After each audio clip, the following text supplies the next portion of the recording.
नमस्कार। जनमानस विवेचना के यूट्यूब चैनल पर आपका स्वागत है। मैं हूं अमलेंदु भूषण खां। कांग्रेस के वरिष्ठ नेता राहुल गांधी एक ही फार्मूला लेकर के चल रहे हैं। ये जब से नए संसद भवन में ये महिला आरक्षण बिल को लाया गया और पास किया गया है राज्यसभा लोकसभा दोनों से, उसके बाद से राहुल गांधी एक ही फार्मूला लेकर के चल रहे हैं जो ओबीसी समुदाय की महिलाओं को रिजर्वेशन क्यों नहीं दिया जाए, क्यों नहीं मोदी सरकार दे रहे हैं। ओबीसी महिलाओं को रिजर्वेशन देने में क्या परेशानी है।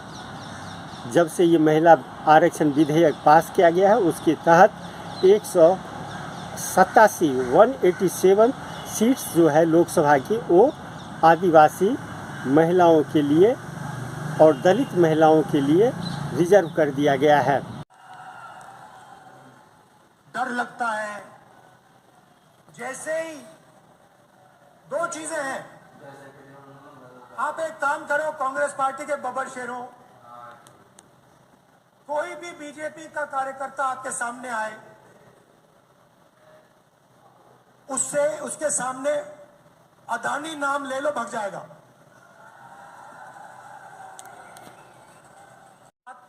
होगा आएगा, वो कुछ भी कहे, आप उससे कहो भैया एक बात बताओ, ये आपके जो प्रधानमंत्री हैं इनके बीच में और अदानी जी के बीच में क्या रिश्ता है, बीजेपी वाला भग जाएगा। तो डर लगता है जैसे ही दो चीजें हैं। आप एक काम करो, कांग्रेस पार्टी के बब्बर शेरों,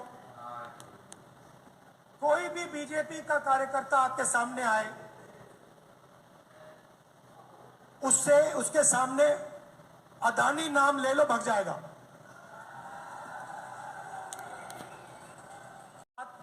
होगा आएगा, वो कुछ भी कहे, आप उससे कहो भैया एक बात बताओ, ये आपके जो प्रधानमंत्री हैं इनके बीच में और अदानी जी के बीच में क्या रिश्ता है, बीजेपी वाला भग जाएगा। तो उसके बाद दूसरा भाषण दिया, प्रेस कॉन्फ्रेंस की तारीखें आप मिला लीजिए। जैसे ही मैंने लोकसभा में भाषण दिया वैसे ही मेरे केस पर एक्सेलरेटर दबा दिया गया। उसके बाद इंटरनेशनल फाइनेंशियल अखबार में अदानी जी के बारे में कहानी आती है।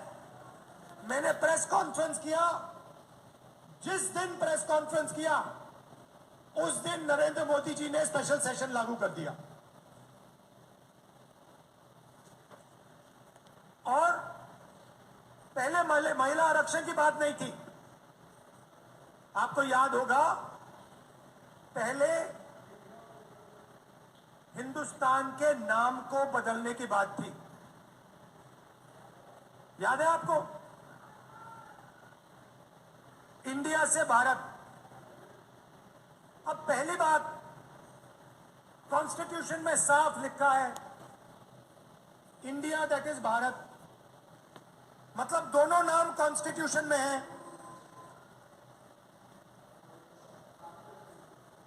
मगर ये इन्होंने पहले नया बहाना बनाया, इंडिया वर्सेस भारत। कोई झगड़ा नहीं इंडिया और भारत के बीच में, मगर इन्होंने कोशिश की भैया इंडिया और भारत के बीच में लड़ाई कराओ। थोड़े दिनों में उनको पता लग गया कि जनता इसको एक्सेप्ट नहीं करेगी। जनता ये बात को सुनने के लिए तैयार ही नहीं है। प्रॉब्लम हो गई। अब स्पेशल सेशन में क्या करें? स्पेशल सेशन को अनाउंस कर दिया, अब क्या करें? चलो महिला आरक्षण की बात करते हैं। अब देखिए, महिला आरक्षण का हमने पूरा समर्थन किया है। राजीव गांधी जी पंचायती राज में महिला आरक्षण लाए थे।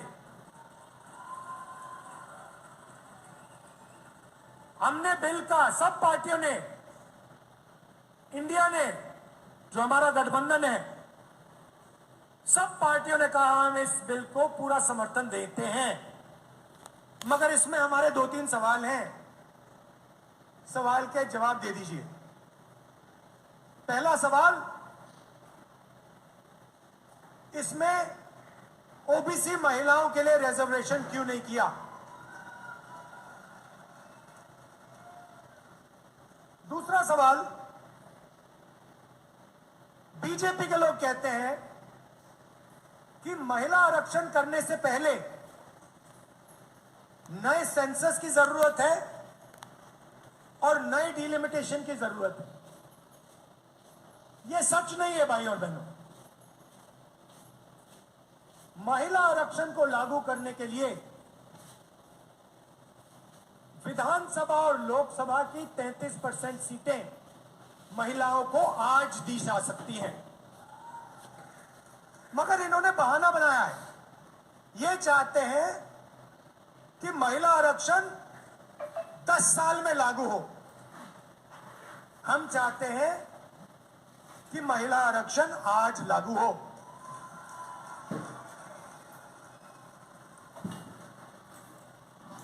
और ओबीसी महिलाओं को महिला आरक्षण का फायदा मिले। में मेरा भाषण था, तो भाषण के लिए मैंने थोड़ी रिसर्च की।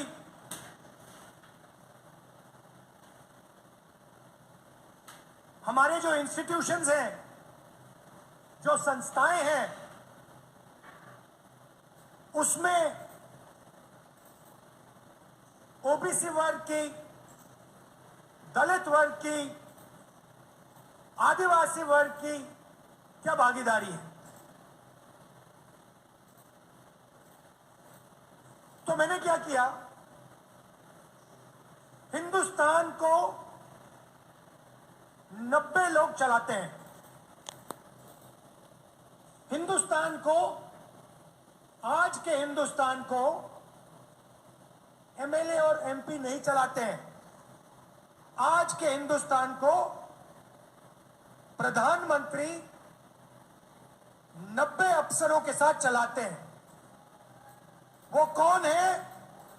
वो हिंदुस्तान की सरकार के सेक्रेटरीज हैं। हर मिनिस्ट्री को, सेंट्रल मिनिस्ट्री को सेक्रेटरी चलाते हैं। तो मैंने एक बात चेक की, ये जो लोग 90 लोग हैं जो हिंदुस्तान की सरकार को चलाते हैं, पूरा का पूरा पावर इनके हाथ में है। हिंदुस्तान किस ओर जाएगा, शिक्षा में क्या निर्णय लिए जाएंगे, स्वास्थ्य में क्या निर्णय लिया जाएंगे, नरेगा का डिजाइन कैसे होगा, भोजन के अधिकार का डिजाइन क्या होगा, ये 90 लोग चुनते हैं, ये डिसाइड करते हैं। तो मैंने सोचा देखता हूं इन 90 लोगों में से नरेंद्र मोदी जी की सरकार में ओबीसी कितने हैं। नरेंद्र मोदी जी 24 घंटा ओबीसी की बात करते हैं। भाइयों और बहनों, आज 90 लोगों में से 3 लोग ओबीसी वर्ग के हैं। 3 लोग ओबीसी वर्ग के हैं। और बात सुनिए, वो 3 लोग हिंदुस्तान के सिर्फ 5% बजट पे निर्णय लेते हैं। मतलब 3 हैं और सरकार में उनकी कोई पावर नहीं है। कोई नहीं सुनता उनकी, उनको कोने में रखा हुआ है।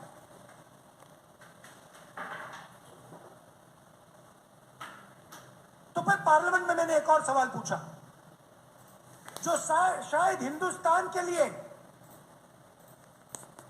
ओबीसी वर्ग के लिए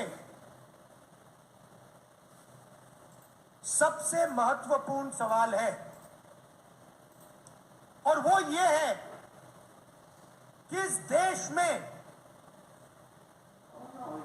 ओबीसी कितने हैं, दलित कितने हैं, आदिवासी कितने हैं, कौन से समाज के कितने लोग हैं। और ये सवाल का जवाब सिर्फ कास्ट सेंसस से मिल सकता है। उसमें आप देख लेना, बीजेपी लोग, बीजेपी के नेता, बीजेपी के मंत्री, एमएलए सब चिल्लाने लगे, मेरी आवाज को दबाने की कोशिश की। टीवी का कैमरा हिल गया कि देश के ओबीसी को यह पता ना लगे कि हिंदुस्तान की सरकार को जो चलाते हैं, 90 लोग जो चलाते हैं, उनमें से सिर्फ 3 ओबीसी वर्ग से आते हैं।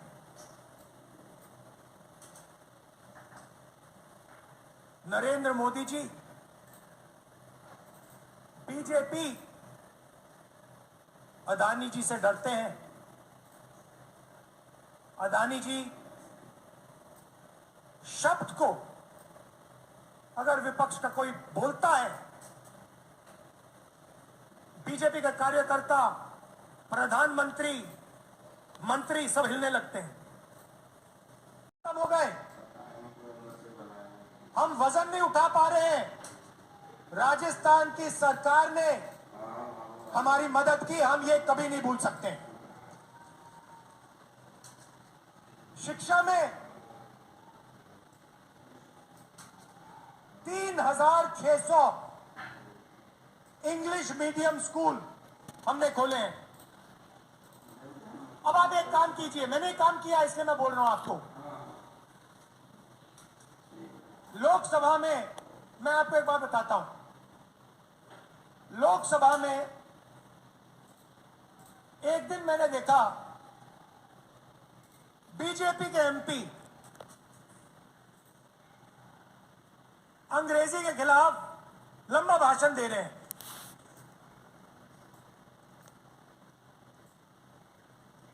और हिंदी के बारे में बोल रहे हैं। हिंदी सबको सीखनी चाहिए,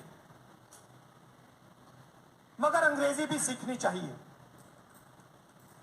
दुनिया में अगर आप किसी से बात करना चाहते हो, आपको अंग्रेजी की जरूरत होगी। हिंदुस्तान में अगर आप किसी से बात करना चाहते हो, आप हिंदी में कर सकते हो। दोनों की जरूरत पड़ती है।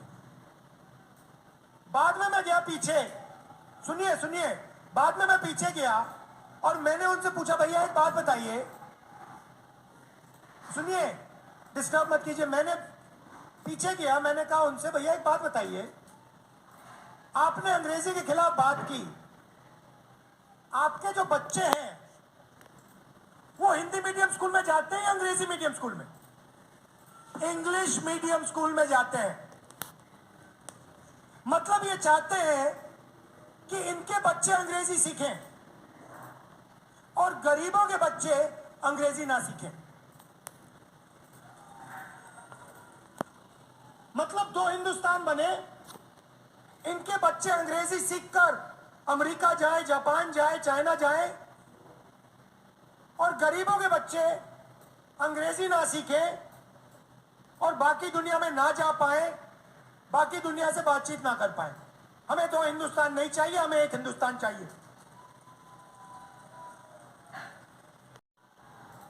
आपकी सरकार ने और आपने, क्योंकि ये सरकार आपकी है, आपने राजस्थान के लोगों को स्वास्थ्य दिया, आपने कर्जा माफ करवाया। भैया यहां पे सिलेंडर कितने का है? ये गहलोत जी ने, खारगे जी ने, मैंने ये हमने नहीं किया है, ये कांग्रेस पार्टी के कार्यकर्ता ने हमें कह के करवाया है। कांग्रेस के कार्यकर्ता ने, नरेंद्र मोदी जी पूरे देश में माताओं बहनों से पैसा छीनकर 2-3 उद्योगपतियों के जेब में डाल रहे हैं। कांग्रेस पार्टी के कार्यकर्ताओं ने राजस्थान की महिलाओं को 500 रुपए का गैस सिलेंडर दिलवाया है, ये भूलिए मत। 100 यूनिट मुफ्त इलेक्ट्रिसिटी बिजली आपने दी। इंदिरा रसोई में 8 रुपए के लिए खाना आप देते हो।